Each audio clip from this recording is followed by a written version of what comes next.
ಸ್ವಾತಂತ್ರ್ಯ ಬಂದು 75 ವರ್ಷ ಗಳಿಸಿದರೂ ಇನ್ನು ಭಾರತ ಬಡ ರೈತರಿಗೂ ಸಿಗಲಿಲ್ಲ ಬಂಧನದ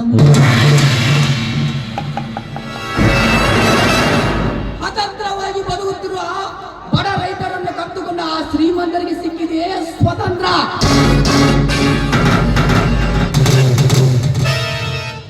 ಇನ್ನು ಬ್ರಿಟಿಷರಂತೆ ತಮ್ಮ ತಾಳಕ್ಕೆ ತಕ್ಕಂತೆ ಕುಣಿಸುವ ಬಂಡ ರಾಜಕಾರಣಿಗೆ ಸಿಕ್ಕಿದೆ ಸ್ವತಂತ್ರ.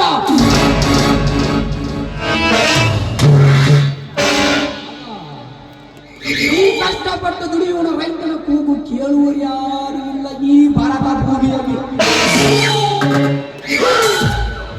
ಕೃಷಿ ಮಾಡುವವರು ಕಣ್ಣೀರಿನಲ್ಲಿ ಕೈ ತೊಳುತ್ತಿದ್ದರೆ, ವ್ಯಾಪಾರ ಮಾಡುವವರು ಹಾಯಾಗಿ ಬರುತ್ತಿದ್ದಾರೆ.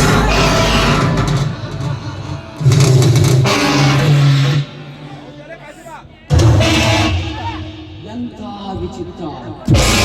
ಈ ಬಡವನ ಬೆವರಿಗೆ ಆಶ್ರಯಕ್ಕೆ ಬೆಲೆನೇ ಇಲ್ಲದಂತಾಯ್ತೆ ಈ ಸಮಾಜದಲ್ಲಿ. ಇದ್ಯಾವುದನ್ನು ಲೆಕ್ಕಿಸದೆ ನಮ್ಮ ಸೀಟು ಓಟಿಗಾಗಿ ತಿರುಗೋಡ ಪುಂಡ ರಾಜಕನ ಸಂದೇಶ ಆಗಲಿಲ್ಲರು ಟಿವಿಯಲ್ಲಿ ನೋಡುತ್ತಿದ್ದರೆ ಇವರೆಲ್ಲರನ್ನು ಒಕ್ಕುಟ್ಟಿ ಹಾಕಬೇಕನ್ನುತ್ತದೆ ನನ್ನ ರೋಷಾಗ್ರಹ.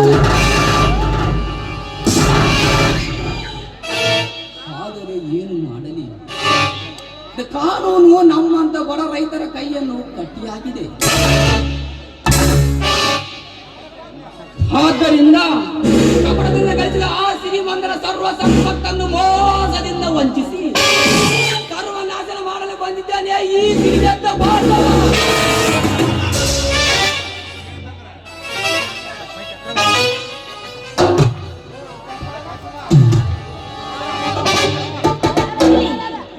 ಹಾಗೆ ಕಳ್ತನ ಮಾಡಿ ಬದುಕುವುದು ಅಪರಾಧವಲ್ಲವೇ?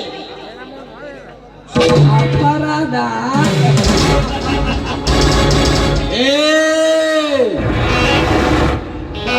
ಧರ್ಮದಿಂದ ಬದುಕುತ್ತಿರುವರು ಅನ್ಯಾಯ ಅತ್ಯಾಚಾರ ಕಳ್ಳತನ ಮಾಡಿ ಬದುಕುತ್ತಿರುವಾಗ ನಮ್ಮಂತವರು ಕೇಳೋರು ಈ ಭಾರತ ಭೂಮಿಯಲ್ಲಿ ಕೇಳೋರು ಯಾರು ಇಲ್ಲ ಅಂತ ತಿಳಿದು ಕಂಡ ಶ್ರೀಮಂತರ ಮನೆಯನ್ನ ಕದ್ದು ಬದುಕುವ ನಿಮ್ಮಂತರ ಕೈಗೆ ಕೋಳ ಹಾಕೋದಕ್ಕೆ ನಮ್ಮ ದೇಶದಲ್ಲಿ ಕಾನೂನು ಇದೆ ಎಂಬುದನ್ನು ಮರ್ತಿದ್ಯಾ ಮಿಸ್ಟರ್?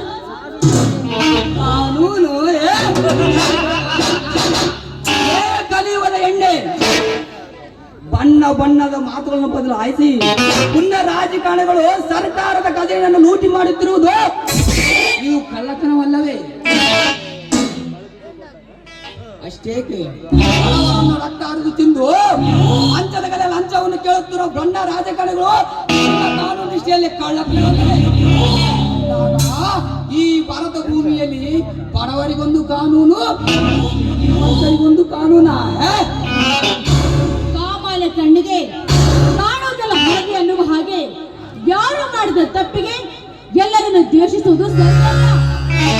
ಸರಿ ಸರಿ ತಪ್ಪು ಹೇಳಕ್ಕೆ ಬಂದಿವಿ ಏನಿದೆ ವಯ್ಯಾರದ ಎಷ್ಟೇ